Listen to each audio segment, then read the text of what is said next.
Queridos amigos, queridas amigas, sejam todos muito bem-vindos a este momento de estudo e reflexão. Eu sou o João Gabriel e trago para vocês hoje o tema Carta de Paulo aos Romanos.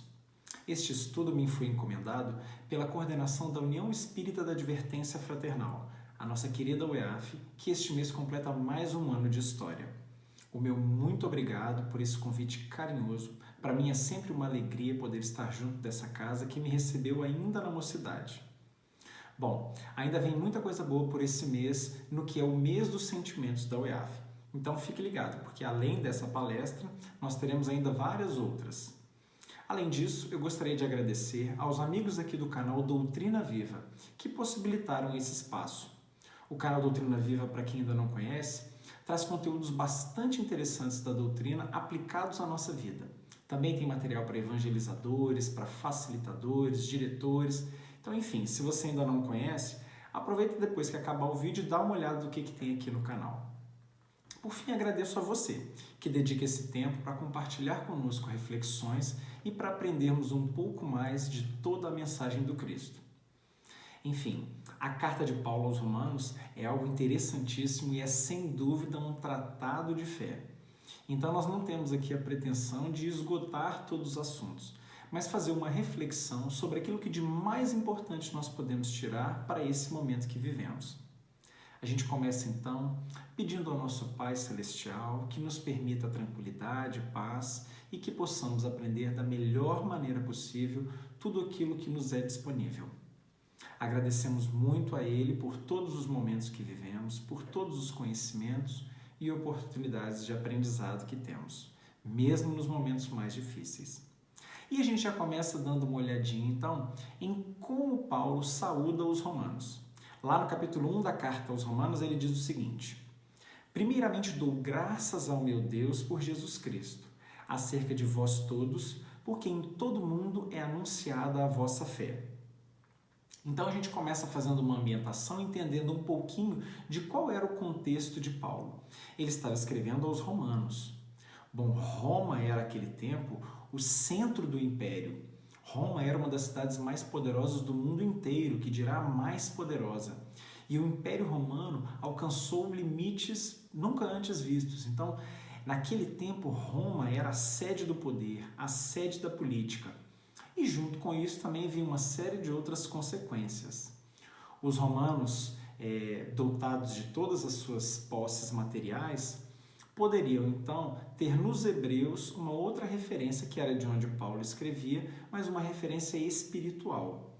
Os romanos dominavam uma série de ciências, inclusive o próprio direito. Muito do nosso direito é ainda hoje derivado do direito romano. Eles tinham um sistema de distribuição de água fantástico, além de uma doutrina militar bélica extremamente avançada, o que permitiu que eles conseguissem várias vitórias em guerras e assim dominassem diversos povos.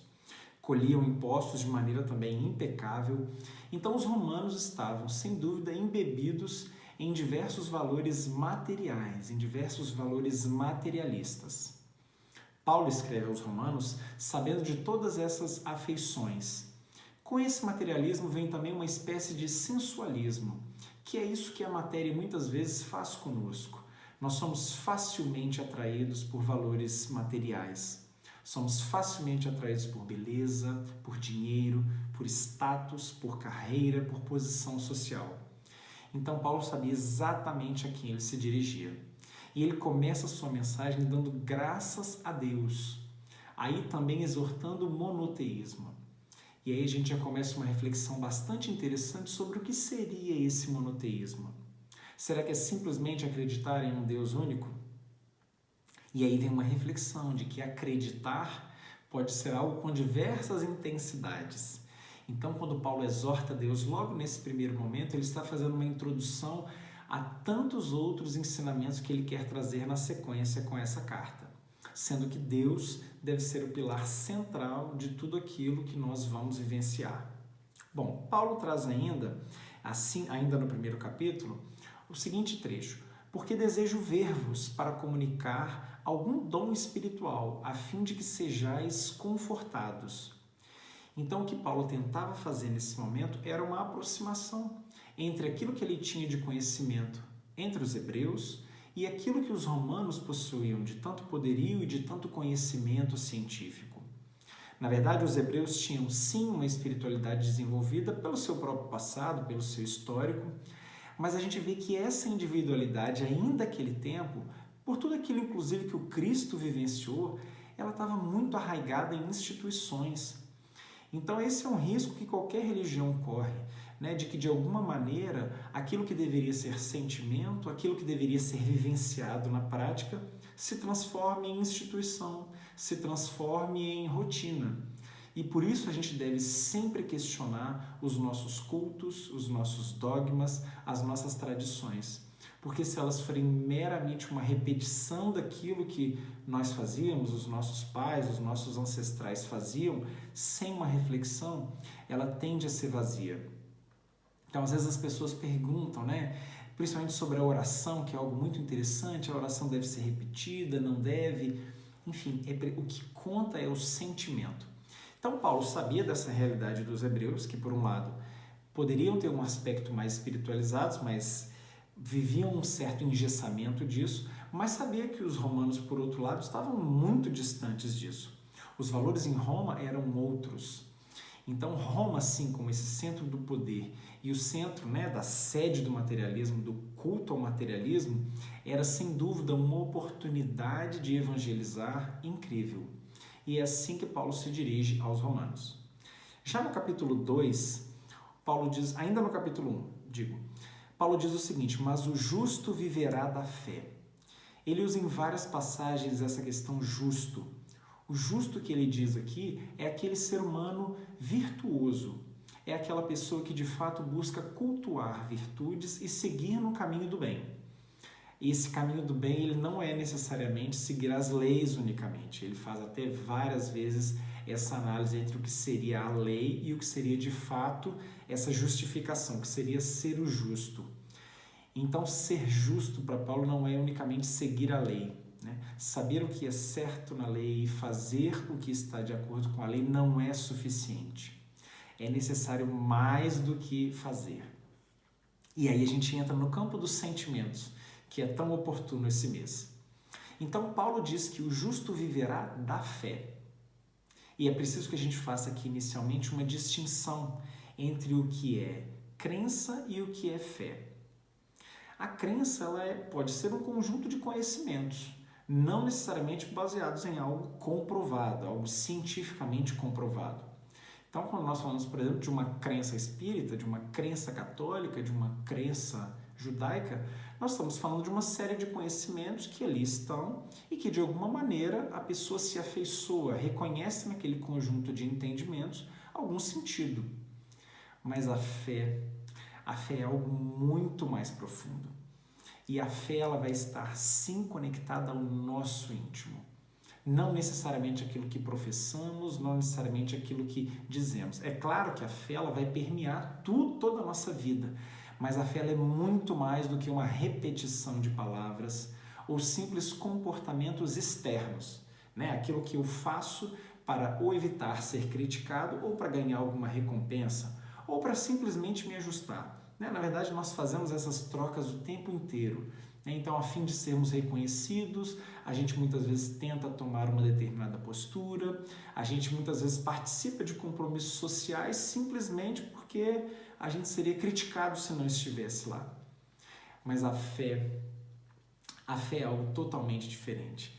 E tratando de mesmo dos sentimentos, eu acho que esse sentimento é o por excelência que a gente mais pode aprender com essa carta de Paulo, que é fantástica, que é sem dúvida um tratado de fé. A fé que Paulo está convidando aqui, então, os romanos, e aí não tenhamos dúvidas, nós somos esses romanos, né? Essa carta foi escrita para nós, inclusive. É uma fé que é uma relação íntima com Deus. E a origem do termo fé, né, ela vem exatamente de fidelidade. Então, essa fidelidade com Deus, ser fiel a Deus. E ser fiel a Deus é muito mais do que professá-lo, é muito mais do que repeti-lo ou repetir ritos, né? Então eu vou todos os domingos ao centro, ou eu assisto às palestras, ou eu ajudo em tal tarefa do centro, porque assim eu sou reconhecido. Não, a fé é algo muito mais interno, muito mais intenso. A fé é esse sentimento de fidelidade a Deus em propósitos, na nossa intimidade.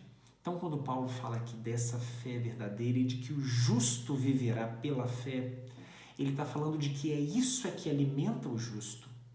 Na verdade, muito mais do que os atos externos, a fé é o motor de tudo isso.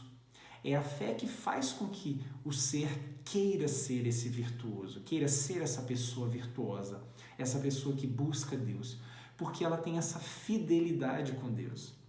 A gente sabe pelo livro dos Espíritos que Deus tem lá as suas características, né? As características da divindade, logo no início do livro dos Espíritos. Então ele tem uma série de virtudes, né? Que não pode ser nem caracterizadas como virtudes, mas de caracteres. A onipresença, a onisciência, sendo ele a inteligência suprema, a causa primária de todas as coisas, mas tem uma bastante interessante que a gente certamente não entende, que é ser imutável.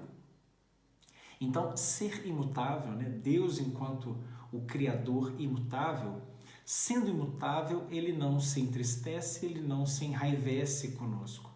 E às vezes nessa nossa pedagogia bastante primária ainda, a gente aprendeu com as religiões de que Deus se enfurece e aí nos castiga, de que Deus se alegra com o sacrifício e aí nós temos um momento de paz, e aí a peste vai embora. E isso é tão oportuno para o momento que vivemos, né? Mas Deus, na verdade, é imutável. Então, as suas leis são igualmente imutáveis. Deus não se entristece conosco. Na verdade, esse caminho de Deus para conosco, ele está sempre aberto. O que nós precisamos construir é o caminho contrário, é de nós para Deus. É essa fidelidade que a gente tem que aprender a construir. Porque Deus, enquanto imutável, nos criou e enquanto Criador amoroso, nós podemos ter certeza que a gente conta com a sua bondade, com o seu amor, com a sua justiça a todo tempo. Ele jamais nos desampara. O que nós precisamos trabalhar, enfim, é esse nosso sentimento para com Deus. E esse é o convite que Paulo faz. O convite de desenvolver essa fé, uma fé verdadeira, uma fé de espírito. E aí ele diz aqui, ainda no final do capítulo 1 da carta aos Romanos, dizendo-se sábios, tornaram-se loucos. E aí a gente não pode deixar de pensar em Roma, né? Em que havia tantos sábios de tantas ciências, da arquitetura. Roma até hoje é uma das cidades mais visitadas do mundo pelas relíquias que possui ainda da antiguidade. Então, de fato, uma cidade lindíssima, é chamada, né, pelos próprios italianos de a Cidade Eterna, que foi a sede do Império Romano e sobreviveu a isso depois. Então, a história de Roma é fantástica. Mas quando Paulo fala dizendo-se sábios, tornaram-se loucos, ele faz uma referência muito clara ao perigo que é de nós nos julgarmos sábios, de nós nos julgarmos conhecedores demais e de acharmos que a nossa razão vai ter a resposta para todas as questões da nossa vida. De fato, é isso que acontece. E nesse capítulo ele ainda vai dizendo o que acontece com os homens. Esses homens que, por exemplo, em Roma, né, quando eu digo homens, estou dizendo homens e mulheres, com tantos benefícios, com tantas comodidades, com tantas facilidades da vida, e a gente pode dizer por nós hoje, né, nós temos tantas facilidades, é fácil se perder.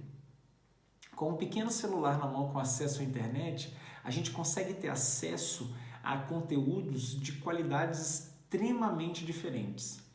Desde conteúdos produtivos, como esse, né? A gente tem que dar graças a Deus que temos ferramentas como essa, senão a gente não teria, nesse momento, a oportunidade de compartilharmos, mas também conteúdos de péssima qualidade. Então a internet, por exemplo, é uma ferramenta que nos abre para o mundo e que nos permite, inclusive, nos perdermos. Paulo fala disso, dessas oportunidades que havia em Roma.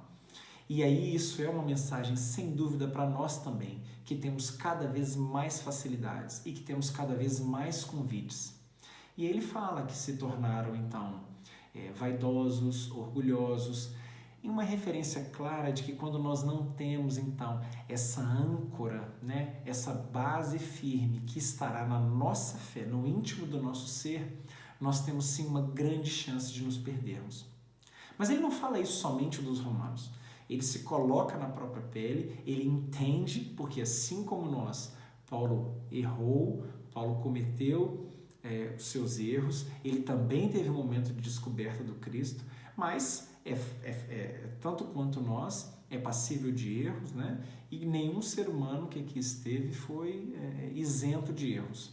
De fato, Jesus é o nosso modelo e guia, mas fora ele, todos somos falíveis. Então, Paulo, mais à frente, explica isso. No capítulo 2, ele já dá uma dica, dizendo assim: Tu, pois, que ensina a outro, não te ensinas a ti mesmo? Tu que pregas que não se deve furtar, furtas? E isso vale para nós porque Paulo coloca uma responsabilidade maior sobre aqueles que conhecem a lei. E aí nós podemos mais uma vez vestir a carapuça. O fato de termos conhecimento do Evangelho, de termos acesso ao Evangelho, é sem dúvida uma oportunidade bendita, mas é também uma responsabilidade. E aí Paulo fala de nós, né? De nós que já temos o conhecimento, de nós que falamos para não furtar. Então vamos pensar nós na condição de pais, mães, educadores, amigos. Tantas vezes nós buscamos dar conselhos, tantas vezes nós compartilhamos coisas boas, pelas próprias redes sociais mesmo, quando a gente vê às vezes uma mensagem muito positiva, a gente compartilha, né? A gente coloca ela para frente. Mas será que a gente, antes de compartilhar, está aplicando aquilo nas nossas vidas? Então é importante sim compartilhar o que é bom. Mas antes mesmo de ensinar a outro, é preciso que a gente reflita de que maneira nós podemos fazer isso nas nossas vidas. Então dizer ao outro que ele não deve se desesperar nesses momentos de crise é muito fácil. Mas será que nós conseguimos controlar as nossas emoções? Dizer que o outro precisa cuidar da família também é fácil. Mas será que a nossa família está bem cuidada? Que o outro está desequilibrado, que ele está em pânico, mas nós estamos realmente em paz? Não estou dizendo que a gente deve se alienar, mas será que a gente realmente consegue sobreviver neste mundo estando em paz? Para aí sim desejar ao outro, recomendar ao outro a paz? Paulo começa fazendo esse alerta, né, de que primeiramente nós temos que internalizar os conhecimentos em nós e transformá-los aí sim em sentimentos. Isso é muito importante para que nós não sejamos então esses novos hipócritas, para que nós não sejamos aqueles que simplesmente falam, mas não fazem, porque aí nós não vamos estar operando a nossa transformação íntima. Podemos até ajudar o outro, porque ele pode receber aquela mensagem que a gente deu não de coração, que a gente deu ainda não conseguindo praticar, mas ele faz a reforma íntima dele. Mas nós não fizemos a nossa. Então, é esse um alerta. Precisamos primeiro fazer essa reforma íntima em nós, em vez de simplesmente passar palavras à frente. No capítulo 3, Paulo é um pouco mais duro ainda. Nossa, gente, como Paulo às vezes é duro, né? Ele diz assim, lá no versículo 10, como está escrito, não há um justo, nem um sequer. E aí a gente realmente se coloca no lugar, né? Porque ele vem falando tanto justo, né? Que o justo vai viver pela fé, que o justo está à frente da lei, né? Que ele não simplesmente cumpre a lei, ou que o justo pode nem conhecer a lei, mas que ele está, de fato, vivenciando essa fé em Deus. Ele diz que não há um sequer. Então isso também é interessante para a nossa reflexão, de sabermos que nós não devemos seguir homens, nós não devemos seguir pessoas.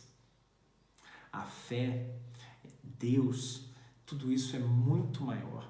E de fato, infalível somente, né, é o Criador, que esse sim é imutável, esse não muda. Todas as criaturas passaram por evolução. É certo que aí a gente abre um parêntese, até porque Paulo sempre fala da sua fé e do amor de Deus que está em Cristo. Porque o Cristo sim é trazido para nós como esse cordeiro, para exemplificar o que de fato é esse amor em Deus. É muito difícil também, né? A gente pode pensar em qualquer processo pedagógico, seja para crianças, seja para adultos, de que a pessoa de maneira abstrata absorva algo e coloque em prática. É preciso um exemplo. Né? E Paulo vem reforçar que esse exemplo é o Cristo, mas que nenhum justo há por aí, que ninguém é infalível. Isso também tem uma relação com o que os romanos viviam. Porque a lei de adoração, de fato, ela é para todos, né? As leis morais, elas são extremamente interessantes, mas quando nós falamos da lei de adoração, é engraçado que, num primeiro momento, a gente pode pensar que a lei de adoração é simplesmente um conjunto de atos externos de adorar. Mas os Espíritos esclarecem por nós, a partir da codificação, que a adoração ela é algo muito além, que inclusive o ateu adora. Então, na verdade, esse ato de adorar, que muitas vezes envolve sacrifícios, né? E sacrifício não é de animais, de pessoas, sacrifício de outros valores, como, por exemplo, tempo. Já pararam para pensar que o tempo que nós dedicamos a determinadas atividades na nossa vida, de fato, revela uma adoração que nós temos por algo? E você já pensou quanto do seu dia, de fato, é dedicado a Deus, e aqui entendido Deus como ao seu crescimento íntimo e espiritual?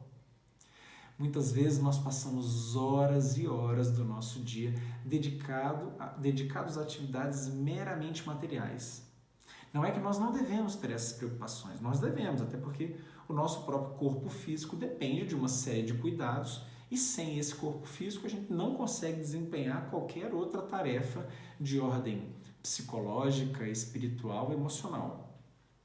Mas já parou para pensar que muitas vezes no nosso trabalho, e a maioria de nós lida com pessoas, mesmo quem trabalha muito tempo no computador ou sozinho, nós lidamos com pessoas. Mesmo nesse trabalho que pode parecer muito material, nós temos sim condições de auxiliar o nosso próximo. Pense na sua atividade, ainda que você fique muito tempo dentro de casa, ou que nesses tempos nós estejamos um pouquinho mais isolados, com menos contato social. Há sim, sem dúvida, diversas maneiras diferentes de fazer a mesma atividade. E aqui o convite é para que a gente exatamente repense qual é o motor das nossas ações. Lembrando ainda daquela citação evangélica: pois onde estiver o vosso tesouro, aí estará também o vosso coração. Em resumo, todo mundo adora, inclusive quem diz que não adora nada. Isso aí é uma lei natural. Ela pode adorar sem usar esse nome, pode usar qualquer nome, mas de fato, adorar é fazer esse culto que pode ser por atividades extremamente racionais. Vamos pensar em alguém que, por exemplo, tem uma grande sede de poder e de, por exemplo, crescer numa empresa. Aquela pessoa, em geral, vai dedicar várias horas do seu dia ou a realizar atividades para conseguir aquela promoção desejada ou a planejar essas ações. Então, uma boa parte das suas energias vai estar canalizada para aquele objetivo. E isso pode ser em vários outros, por coisas que nós muitas vezes pensamos de maneira irrefletida, mas nós adotamos a ideia de que, por exemplo, quando eu tiver a casa própria eu vou ser feliz, porque aí eu vou ter tranquilidade e não vou precisar pagar aluguel. E aí, com base nessa verdade, nisso que nós tomamos por verdade, a gente canaliza todas as nossas energias para essa meta, que muitas vezes pode ser demorada ou pode não ser conseguida por uma série de fatores que não dependem de nós, como uma crise financeira, como às vezes a perda de um emprego. E a gente acaba se frustrando demais, só que como a gente focou demais nesse objetivo, a gente perdeu uma série de outras oportunidades. A gente deixou de acolher um amigo, a gente deixou de ser acolhido, porque também é isso, até para que nós sejamos ajudados, a gente tem que estar disponível.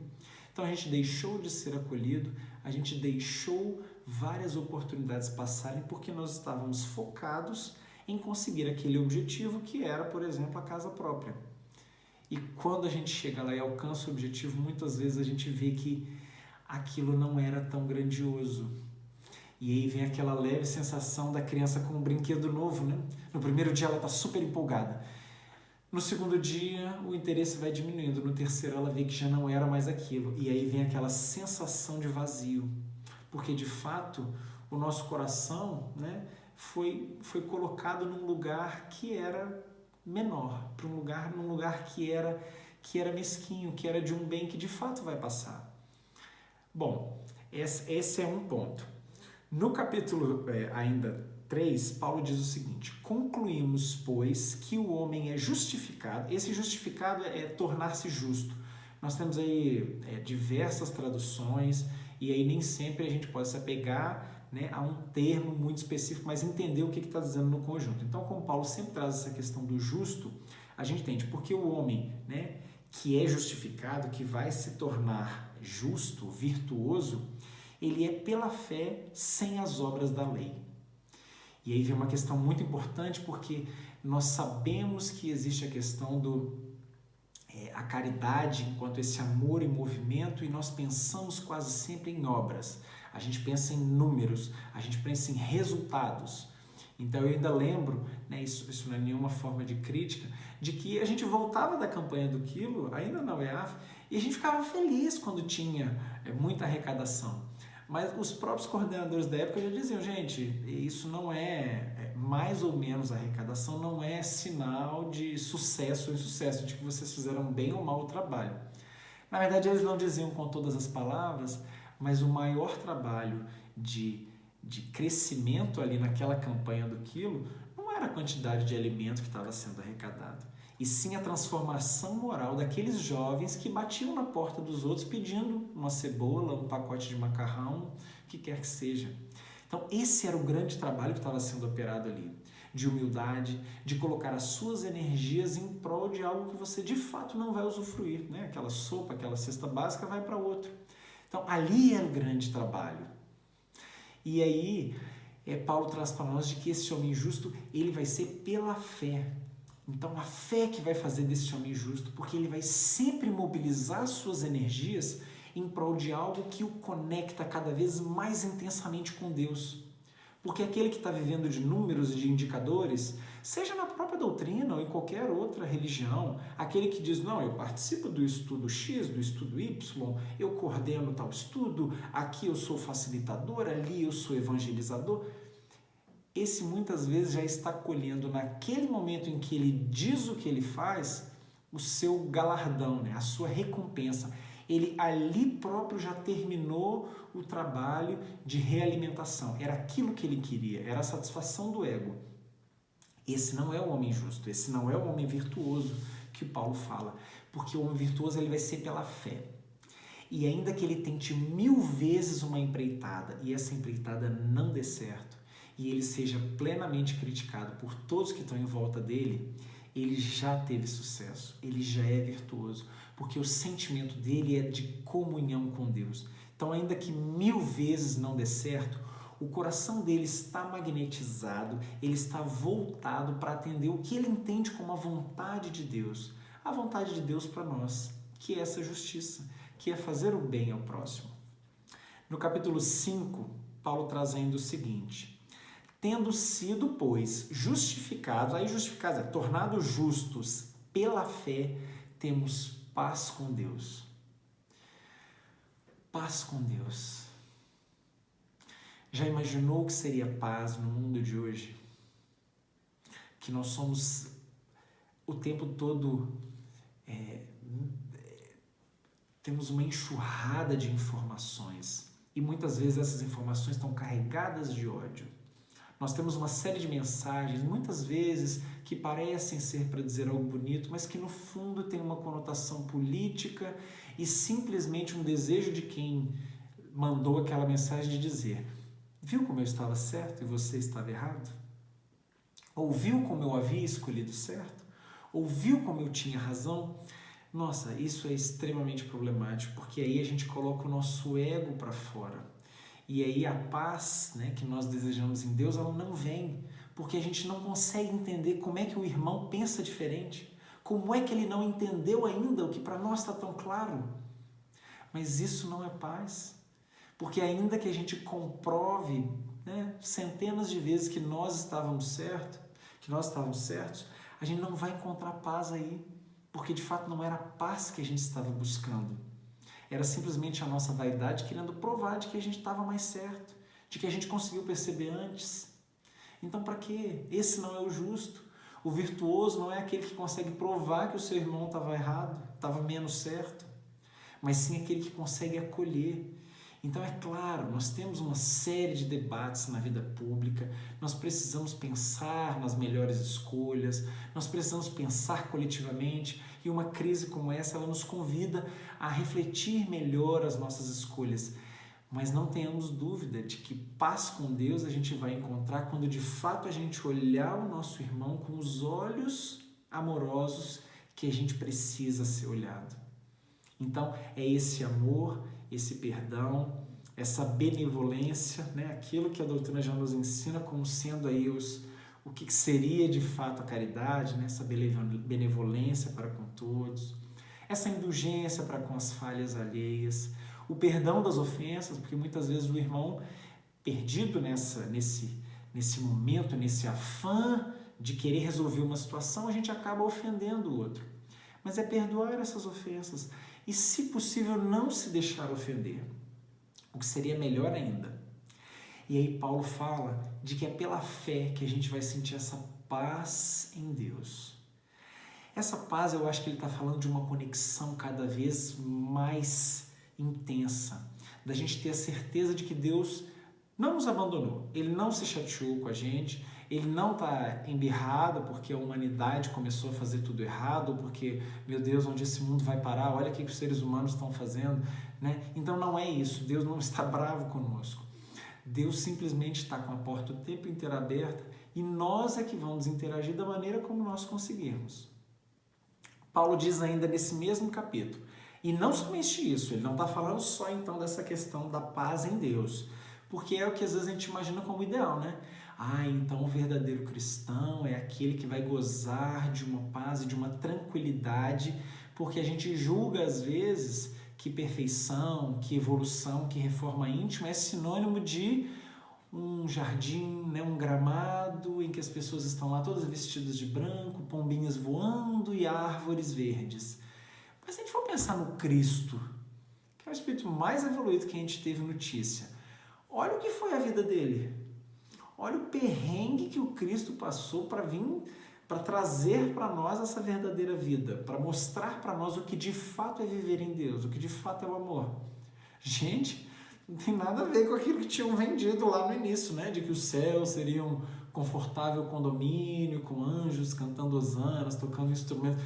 Cristo, que é o espírito mais perfeito que a gente conhece, passou por tribulações incríveis que talvez nós não teríamos a menor capacidade nem de imaginar. Então, o que dirá nós, né? O que a gente pode esperar não é essa paz do lar, essa paz do estar em conforto pleno o tempo inteiro. Não é isso. E aí Paulo vem dizer, mas também nos gloriamos nas tribulações, sabendo que a tribulação produz paciência. Então ele está falando aqui da tribulação, é do nosso dia a dia, porque muitas vezes o nosso crescimento ele vai ser possibilitado por situações que aparentemente parecem dolorosas. Então eventuais desencontros, despedidas ou algo que a gente acha que seria melhor para nós e nós perdemos, isso é uma tribulação. E aí a gente precisa vivenciar isso em glória. Nós precisamos, inclusive nesse momento, dar graças a Deus, porque Ele está, sem dúvida, permitindo que a gente aprenda da maneira mais efetiva para nós. Já pensou se Deus fosse nos dar tudo o que a gente pede?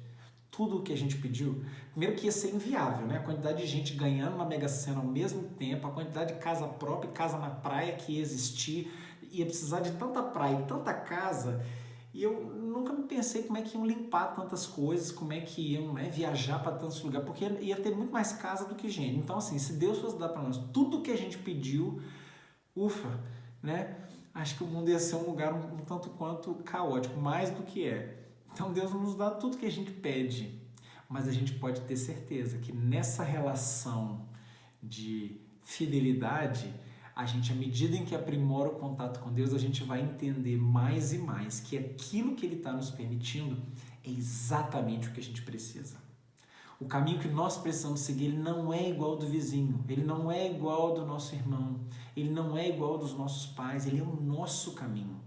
Mas para entender como é que nós vamos aprender, é preciso que a gente esteja muito bem sintonizado, é preciso que a gente seja fiel a Deus. E não que a gente se rebele contra Ele na primeira dificuldade, porque aí nós estaríamos sendo infiéis. E como Paulo ensina, é também nas atribulações que nós aprendemos, é também aí que está o homem justo, o homem virtuoso. Ele não vive só da mansidão, ele não vive só da tranquilidade. E aí, com essas tribulações, vivendo as tribulações com fé, é que a gente vai ter paciência. E a paciência, enquanto essa ciência da paz, ela é inclusive para os momentos mais difíceis. Eu até falo para o pessoal, né? Assim, a gente não pode pedir muita paciência quando está desencarnado, não, porque senão vem cheio de prova de paciência, né? Então, assim, às vezes já basta a expiação.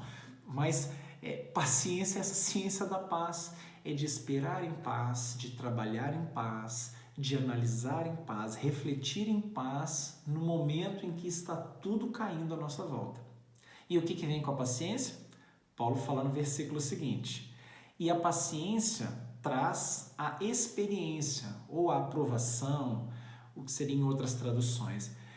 Então, com a paciência, nós teremos a experiência e a aprovação. Nós teremos esse sucesso, que muitas vezes é o sucesso do aguardar, vivenciar, sobreviver.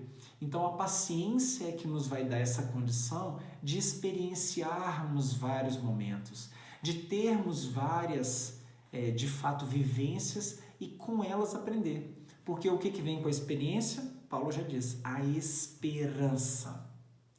E nós vemos tantas pessoas desesperadas hoje em dia, né?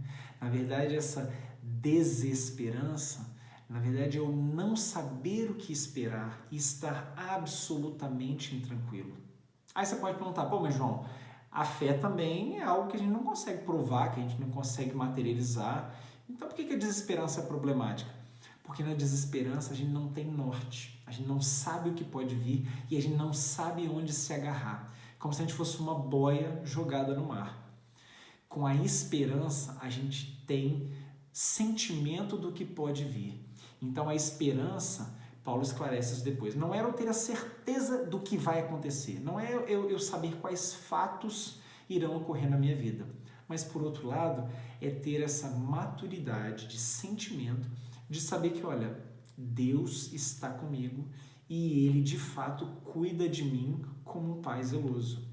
Então eu não preciso temer o futuro, porque o que quer que venha será suportável. Isso vai ser a esperança. E aí Paulo termina dizendo o seguinte: e a esperança não traz confusão, a esperança não decepciona, a esperança não traz tumulto, porquanto o amor de Deus está derramado em nossos corações pelo Espírito Santo que nos foi dado. Então a esperança é essa certeza não do que vai acontecer, não de que eu vou descansar tranquilamente, mas de que o que virá não vai me abalar, não vai me causar uma tormenta de maneira tal que eu não sobreviverei. Então é ter a certeza de que mesmo que eu vivencie uma experiência extremamente difícil, extremamente problemática, eu tenho a certeza de que não virá dali, né, uma catástrofe, de que aquilo ali não será o fim e de que Deus continua zelando por mim, com o mesmo amor de sempre. No capítulo 7, já encaminhando para o nosso final, Paulo diz assim: porque segundo o homem interior tem o prazer na lei de Deus. Então ele está falando quando ele está de fato sintonizado com essa divindade, quando a gente de fato consegue, no nosso melhor momento, vamos pensar, quer seja ele quando a gente está fazendo uma obra interessante, quer seja quando a gente está de fato ajudando um irmão, quer seja quando a gente está trabalhando no bem, que é em geral quando a gente se sente mais revigorado, mais forte, parece que a gente está fortalecido. E de fato nós sabemos que a espiritualidade se aproxima de nós para nos usar então como esses pequenos instrumentos, não só de evolução íntima, mas também da misericórdia divina, para às vezes levar até mesmo um auxílio material para quem precisa. Mas, ainda Paulo, capítulo 7, vejo nos meus membros outra lei que batalha contra a lei do meu entendimento e me prende debaixo da lei do pecado que está nos meus membros. Miserável homem que sou, quem me livrará do corpo dessa morte? E em vários momentos dessa carta, Paulo faz essa contraposição entre morte, corpo e entre vida, espírito. Então nós sabemos que de fato ele está tratando das nossas tentações. Então não é que aquele velho, né, a carne é fraca. Não é a carne fraca, nós sabemos que é a gente que não consegue se controlar de maneira tal, nós ainda não temos a maturidade espiritual para controlar todas as nossas tendências, as nossas más tendências.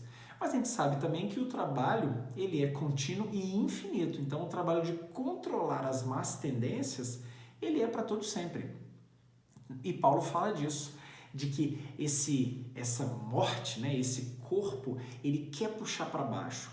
E a gente já conhece, em geral, as nossas deficiências. É claro que sempre há um caminho muito maior para a gente entender quais são as nossas falhas. E essas falhas que ele coloca como sendo do corpo são falhas de morte, porque são coisas que aos poucos nos desanimam, nos colocam para baixo e nos tiram a energia vital de estar conectados com Deus. Vamos pensar, cada um tem, né, diversas aí, o tanto de tempo que a gente perdeu às vezes para conseguir um bem material, o tanto de tempo às vezes que a gente pensou assim, se vingar do fulano porque fulano falou uma palavra e eu não gostei. Olha quanto tempo em geral a gente fica refazendo esses diálogos e a gente fica tentando ganhar essas batalhas mentais. Isso é energia que a gente está perdendo. Quantas vezes a gente fica remoendo mágoa que a pessoa sequer teve a intenção de nos ofender e a gente fica remoendo. Isso é nos puxar para baixo. Esses momentos, esses minutos, essas horas, essas energias que nós gastamos são preciosíssimas. E quando nós fazemos isso, a gente está morrendo. Porque aquele momento que a gente perdeu julgando o outro, culpando o outro pela nossa infelicidade, dizendo que o outro fez aquilo injustamente que nós não merecíamos, esse vitimismo todo, a gente está perdendo. A gente está deixando de trabalhar pela nossa reforma íntima. A gente está deixando de ver o irmão do lado que está precisando de ajuda, o nosso familiar. A todo momento em que a gente se perde em notícias falsas espalhadas por aí, que amanhã vão mudar, a gente está gastando uma energia enorme, às vezes materializando aquilo por meio de formas de pensamento contra pessoas que de fato a gente nem conhece, em vez de fazer aquilo, né, utilizar essas energias para o bem coletivo. Então esse convite que Paulo faz, ele fala, eu sei também, né? Ele fala, miserável homem que eu sou. Então ele tira, né, aquela crítica lá dos romanos e ele traz para si, miserável homem que eu sou. Porque nós somos assim, nós ainda temos esse algo da criança que faz birra. E o tempo que a gente perde com isso é muito grande.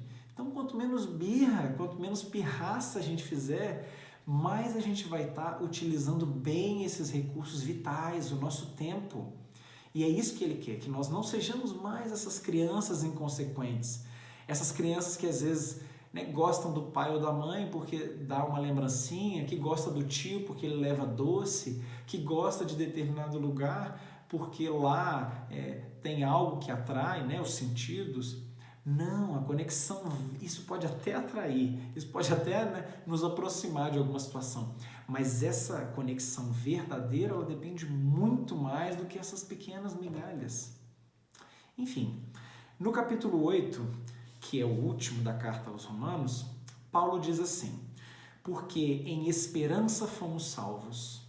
Ora, a esperança que se vê não é esperança, porque o que vê alguém, vê como esperará.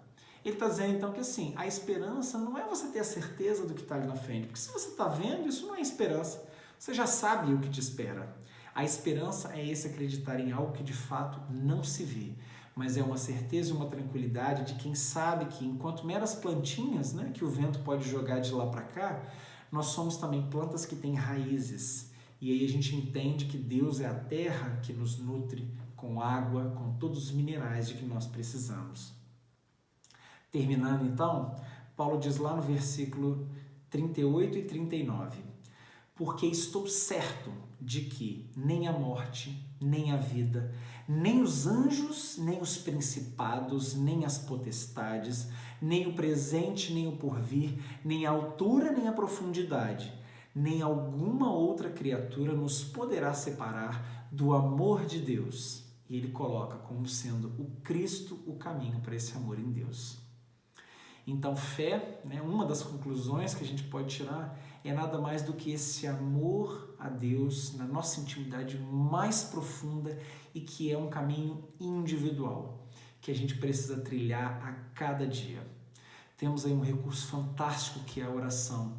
Oração que não é uma carta de pedidos a Deus, oração que é quando a gente dirige, que a gente mostra para aquilo que há de mais soberano, de mais divino. Quais são as nossas aflições? Quais são as nossas angústias? A gente aproveita para agradecer. E se a gente fizer o exercício de agradecer até pelo que a gente acha que é sofrimento, que é dor, a gente vai começar a entender essa dor de uma maneira diferente.